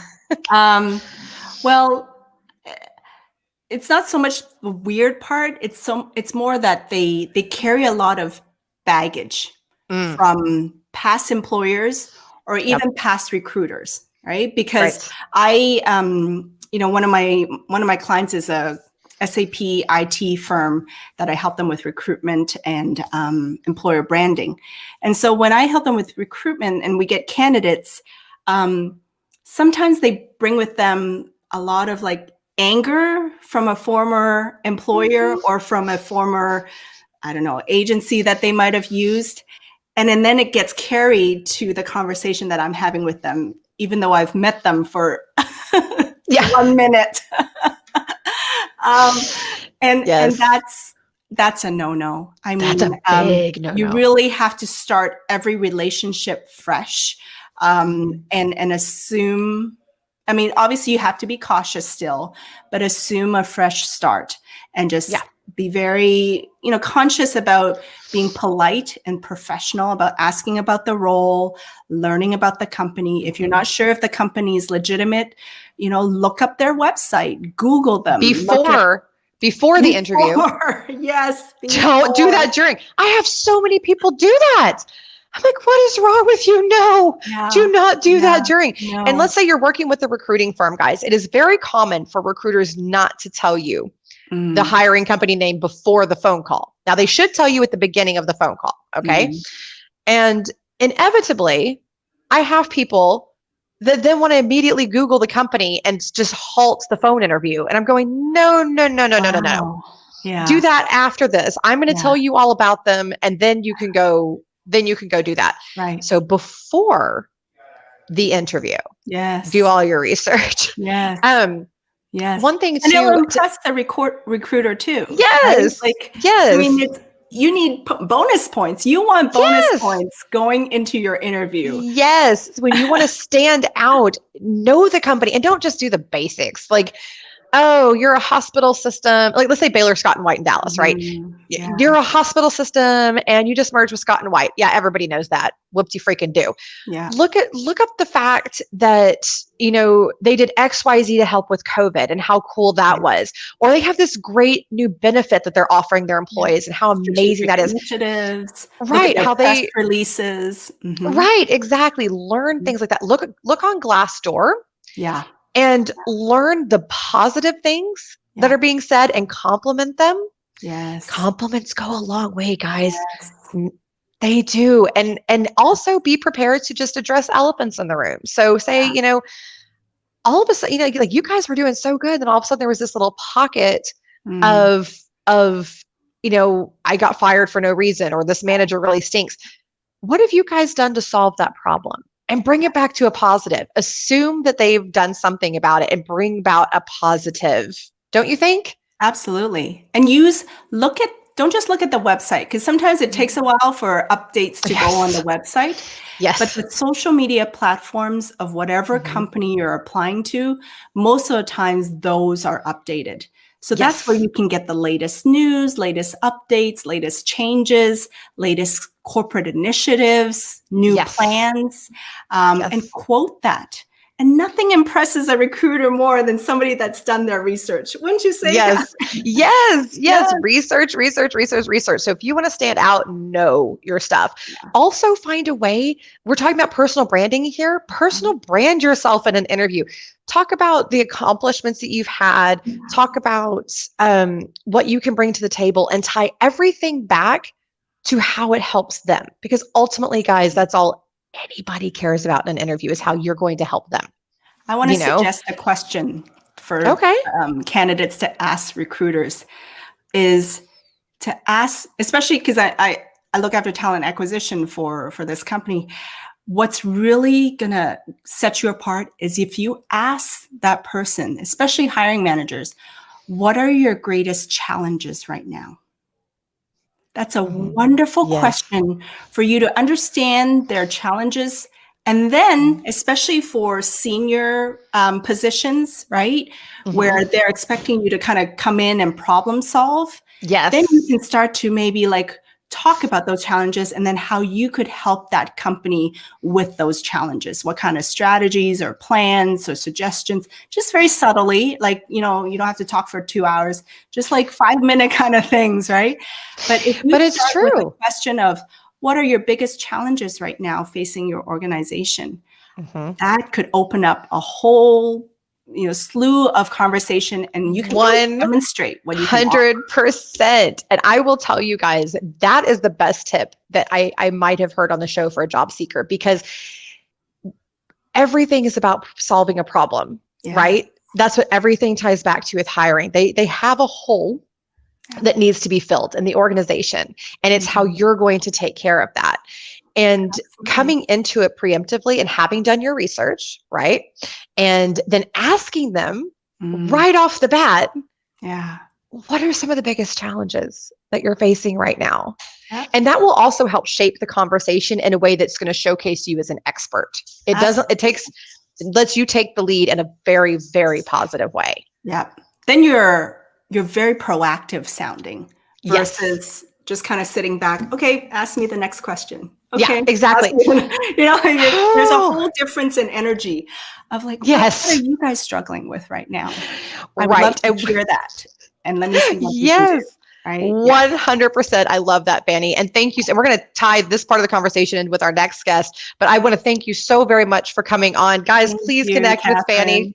She's the absolute best. LinkedIn. Yeah. Yes, we met on LinkedIn. So see example of how this works. And yes, you can see my dog in the background, everybody. That's Yager the dog. It works. But yes, it does work, guys. And thank you so much, Fanny. Connect to Fanny. Have a wonderful day, Fanny. Thank you for coming on.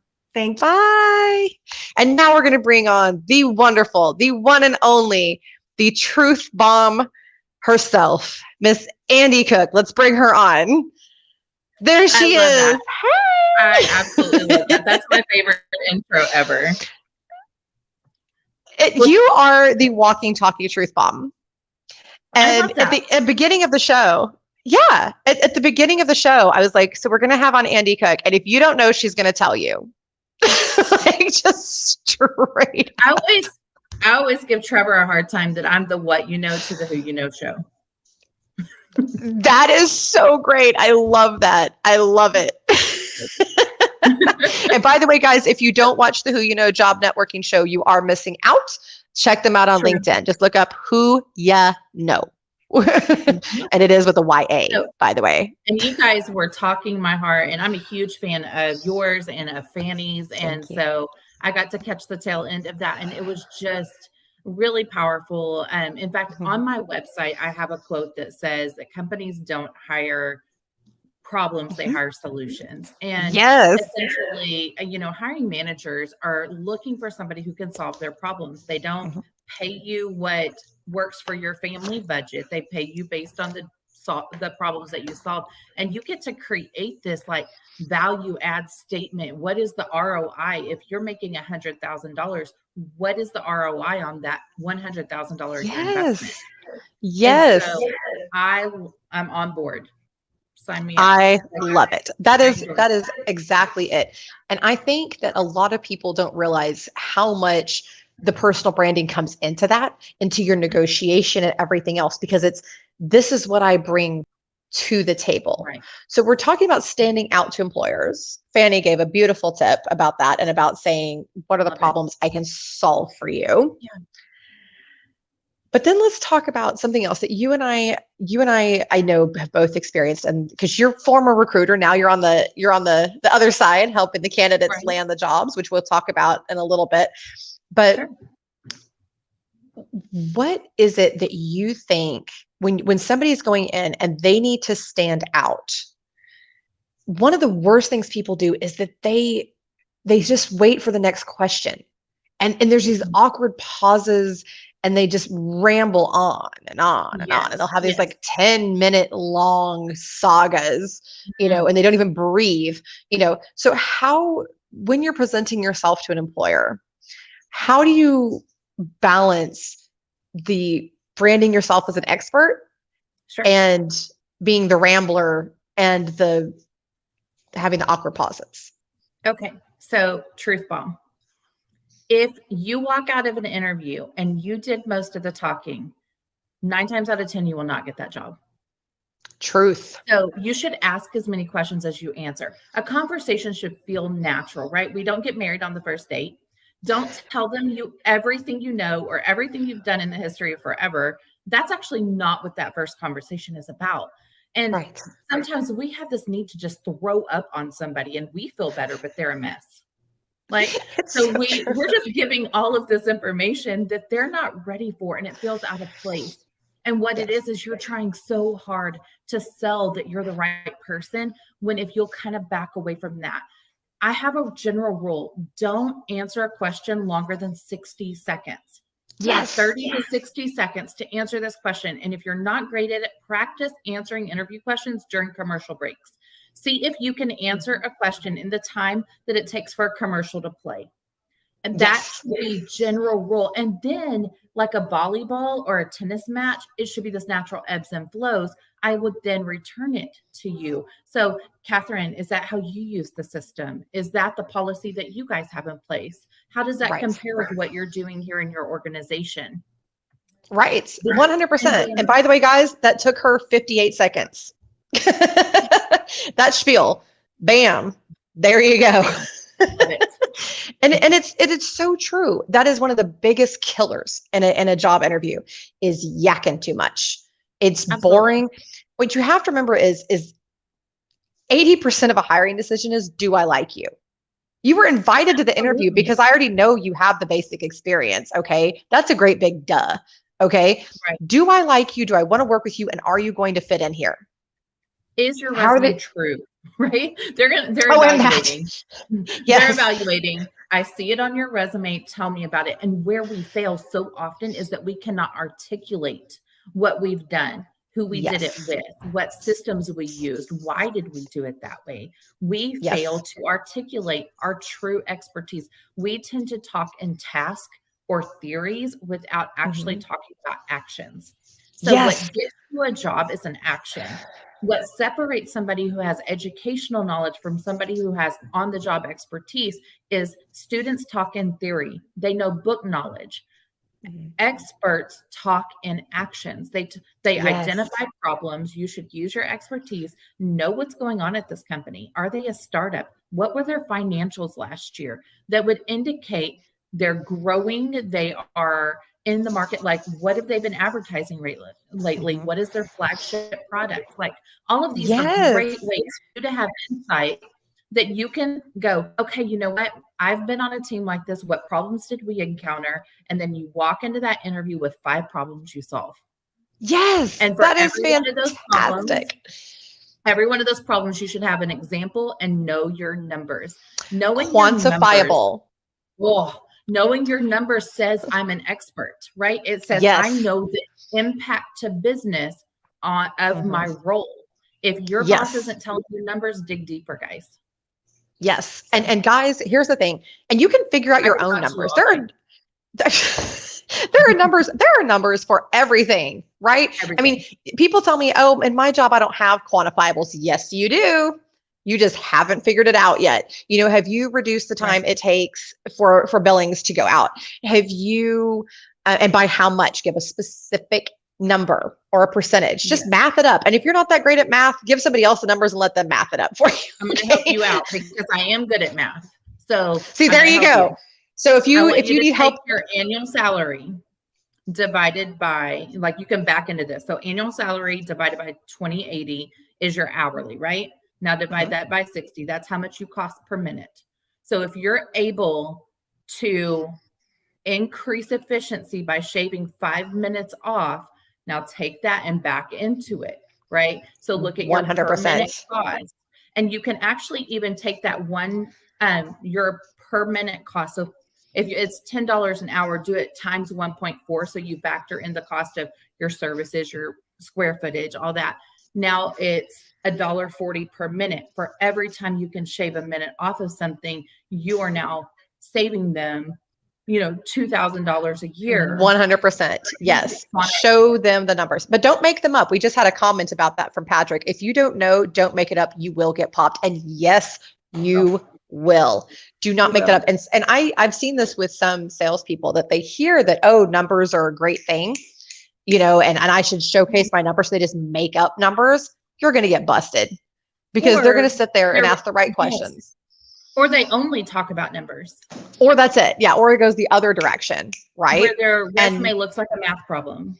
Yes. And that's too much. You want to have 2 to 3 bullet points that have quantifiables, and then the rest is the substance, right? You want to have those hard numbers right at the top to showcase your awesomeness, but then go into other stuff. Don't make it all numbers. That's also very boring and bad. And it's the same thing in an interview.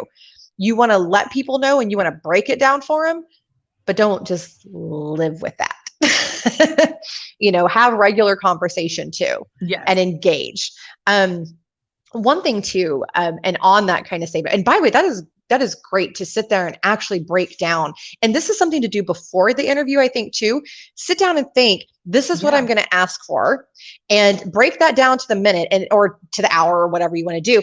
And then this is how I am worth that, and just really, really, really break it down for people. Absolutely. I think that is. Ask yourself, what do I bring to the table that they couldn't hire somebody making half of what I'm asking for to do? So they're not going to pay you $40 an hour to file. So don't put it on your resume and don't use that as a selling point. I know. I hear that all the time. Oh, and this is my other favorite. Well, I've done it for 10 years. So So that does not mean that you're good at it. Right. Yeah, or that you're not, or you've been doing it badly for 10 years. Practice does not always make perfect if you're practicing it wrong. No, that's right. So it could go either way, so tell them why. The why is so huge. So here's another one. So you've heard us talk about the don't be weird. And I do want to circle back to that. I do want to circle back to the don't be weird. So another thing that people make the mistake of doing is at the end of an interview, they sit there and only focus on the money and the pay. And they somehow spend 15, 20 minutes talking about salary, benefits, all this. Now, first of all, these are important questions. I am not belittling the importance of these questions. Okay. I want to make that real clear. However, it is very important that you do it right and not focus, because then they're going to be thinking, well, is that all that they care about? Yeah. Or, did you even pay attention to the rest of the interview? Did you even, and never interrupt a question that they're trying to ask you to talk about that stuff. Never. I think never do that. Okay. Put it in a dating perspective. If you went out on a date with somebody and at the end of the date, they're like, so how much do you make? What is your instant feeling about them? So if you have this natural conversation, or the same thing with working remotely, right? So let's pretend like COVID isn't a thing anymore and we're all back in the office and the world has been cured. And so now we're back to having these conversations. Is this remote? It is so much easier to ask that in a way such as, does your team work here on site together from 8 to 5? Let them tell you if off hours are expected or if remote is a possibility. Because if they say yes, then don't assume that you're so special that you get to break that rule. Yes. Go in, prove yourself, and then earn the right to have that conversation. Yes. And I tell people that all the time. If you want to eventually go remote, then eventually have the conversation. You don't need to do it right off the bat. If that's not something that they offer right then, prove yourself, then bring it up. It's the same thing with a raise, right? Prove yourself, then bring it up. Do things in the right order. There was a study done where they interviewed hiring managers. What was the number one reason that you disqualified candidates during an interview? Perceived arrogance was number one. Ooh. Entitlement was number two. So be very cautious when we're downplaying what they're asking or when we're going back to those things that we think we're looking for, because there's this misconception, kind of a misconception. Let me bear with me through this and I promise I'll explain. But there's a misconception. Oh, well, I'm interviewing them too, which in a way you are, because it needs to be a good fit for you and it needs to align with your goals. But at the same time, if you're not careful, you'll come across either entitled or arrogant or like you're belittling the problems that they have, which will cost you an opportunity. Yes, 100%, 100%. And I think that ties into staying engaged during the interview. Stay engaged, ask questions, be interested, talk about them, just like on a date, right? You reference dating, just like on a date. Talk about them. You don't want to go on a date with somebody that just sits there and goes, blah, blah, blah about me. You don't want to do that. So engage with them. So talk about them. I say, I can solve all of your problems, but I've never asked you what your problems are, that comes across as arrogant. Yes. Yes. And I love that Fanny said, do that right off the bat. Absolutely. Ask, what are your top 3 problems, your top 2 problems, or whatever, and then tie it into how you can solve it. But yeah, talk Yes. about them first. That will get you really, really far. Yes. Another one is be consistent in your interviews. And what I mean by that, so it's really off-putting. And this kind of ties into what we talked about with Michaela too, about getting your head right before any of these interactions, right? If you go into one interview and you're high energy and it's great and wonderful, and the very next one you're like droopy dog, it doesn't bode well. And then they're thinking, oh, is this what they're going to be like? Ugh, just, are we never going to know what we're going to get? Are they moody? What's their deal? Yeah. And it's very, very off-putting. And also be consistent in your asks. This is a big one. If you start off and say, I want 100,000 or something like that. And it's okay, by the way, to postpone that conversation until you understand the job more. That's fine. Right. That is perfectly acceptable. But don't start off saying, I want 100,000 and 2 weeks PTO is perfectly fine. You told me that's what the job offers. That's perfectly fine. And these benefits. And then come back and say, well, now I want 110 and I want this bonus program and I want 3 weeks PTO and I want this and because now somewhere else because I'm not going to hire you. Yeah. And so now I hope you didn't really want this job because bye. Right. Exactly. and that is where I will drop somebody. Yeah. Be consistent, guys. So there's terrible information going around on the internet that you should always negotiate salary. It's BS. So sorry if that offended anybody, but no, it's true. You don't want to negotiate salary if they came back within the range that you gave them. So when I'm talking salary, I always say I'm being considered for positions in the, we'll throw even numbers out, 80 to 100K range. And then when they come back at 90, I'm not going to go, well, actually, I really wanted you closer to 100. You gave them a range. Like they did what you asked. They've done their part. They're not lowballing you. Right. Don't second guess it because you gave them bad information. Right. Right. Now, if they have gone outside of your range, then that's a whole other story. That's not what we're talking about. Totally different. But when they have met your expectations and your ask, there you go. And this is what I flat out told a candidate one time. She said, well, I really feel, because she said 90 to 100K and they came back at 92. And she goes, well, I'm really worth closer to 100. I said, then that's what you should have said. Right. I said, and I'm not going to go back and renegotiate for you because that looks stupid on me. Back in the range. Exactly. Yep. So would you like to accept this or would you like me to decline it on your behalf? Those are our two options here. That's it. Because, and guys, because now you look stupid. True. Yeah. Say what you're worth. Yes. And circling back to what you were saying about consistency, not only be consistent in how you're presenting yourself, but in your LinkedIn profile, in your resume, in your language, it all needs to align to create this one cohesive brand. What do you want people to remember when you walk out of that room, when they read your resume? What is your 100%. Brand? And be consistent. If a resume writer writes your resume for you, they need to write it with you so it's your voice. So if you're reading your resume, and I'll use the example, somebody had that they took 75 minutes. They didn't really come across who were super techie or super keyboard. I'm like, really type this? And he's like, no, somebody put that on there for me. And I'm like, oh Lord. Okay, we're going to take this off. That's the first thing we're going to do because actually typing isn't even a required skill for what you're doing. So why put it on there? Like, so why don't put frivolous things? Yeah. It's so weird. And be consistent, be across everything. And remember, employers are looking at your social media. So tying back to what we talked about earlier, be very, very careful and make sure everything is consistent. So if you look me up, here's Catherine McCord, let's see what's up with her. Right. You're going to see my LinkedIn. You're going to see the Career Launch site. You're going to see the Titan site, both Titan sites now, because I also have a technology coming out. Right. And the branding is the same. I'm all about, I live and breathe in recruiting and I want to innovate that. I want to help it grow. And that is obvious on everything. And I talk about diversity and inclusion. That's a big, important thing to me. And so that's on everything, and if you see my posts, you'll see who I am.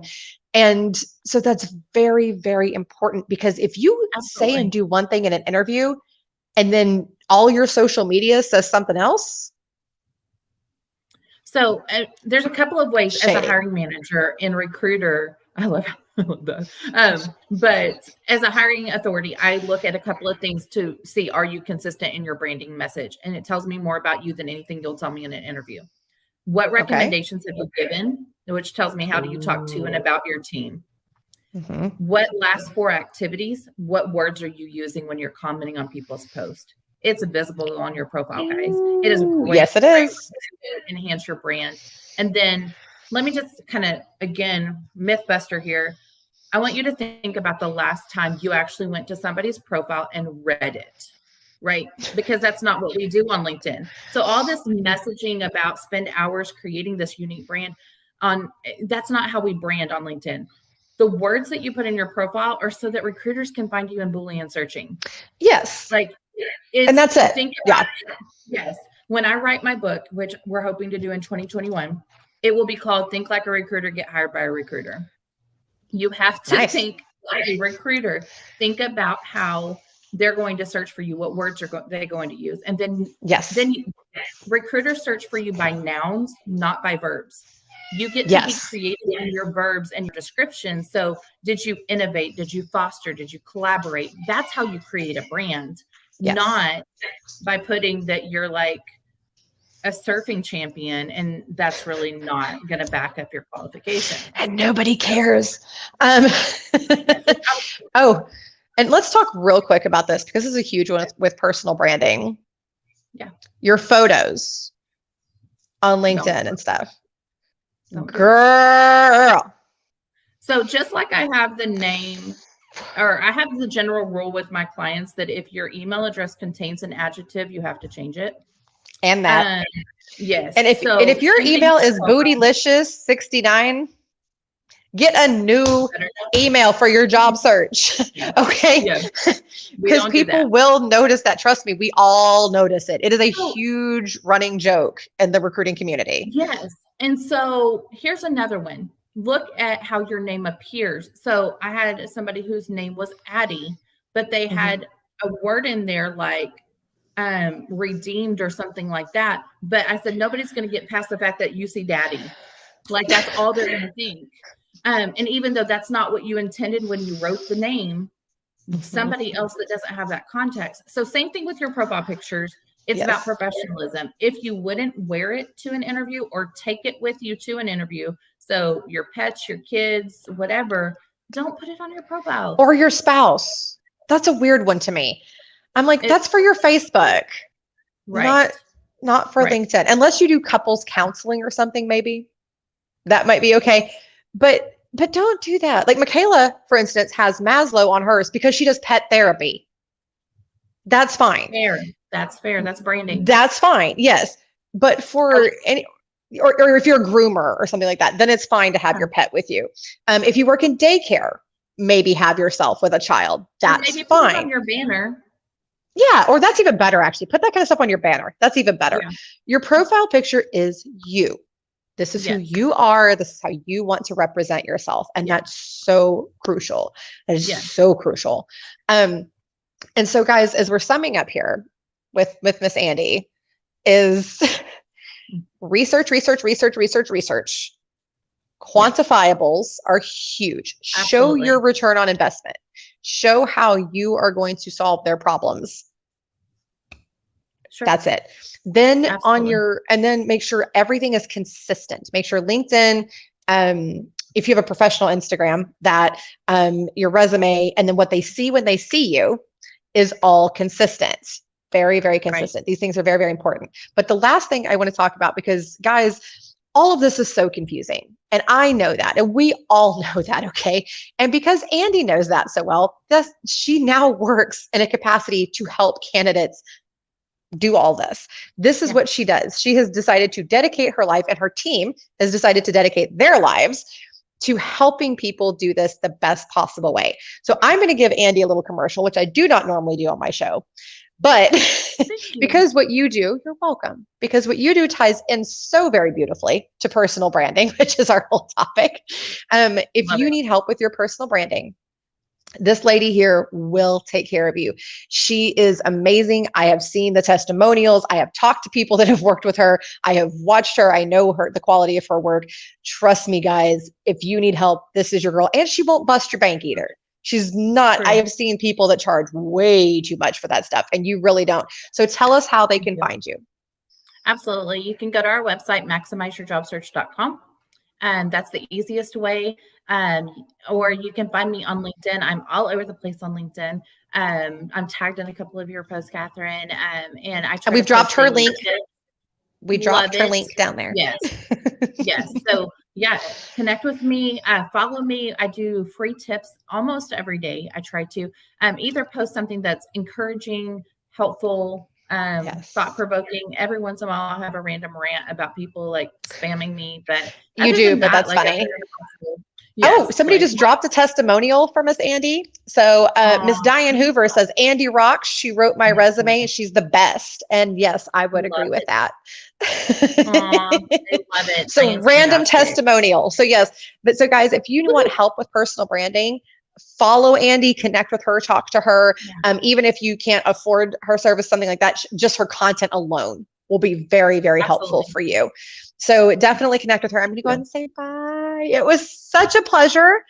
Such a pleasure. Thank you for coming on. And we need to catch up soon. Yeah, we need to catch up. So I will talk to you later. Have a good new year. Bye. So I think, guys, kind of our summary here as we're wrapping up. And by the way, connect to everybody that was on the show. All of their LinkedIns are in the comments. Connect, talk to them, interact with them.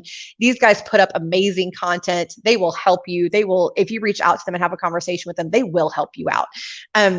So again, connect to Fanny Dugan, Alif Huq, Andi Cook, and Michaela McCord, and even Ellen Contreras, even though she wasn't able to be on the show today. Then go ahead and connect to her, reach out, ask your questions. These people are phenomenal. And if you want help with your personal branding, Andi is absolutely phenomenal at taking that kind of stuff over. So some takeaways today, guys, is number one, be prepared. If you want to stand out in your personal branding to an employer, be prepared. And not just understanding the job rec or understanding the company. Be prepared on how to sell you and the message that you want to send across. Personal branding is all about message. What message do you want to give people about you, whether it's finding a client or selling, or being an entrepreneur and trying to just get your brand awareness out there, or if you're a job seeker.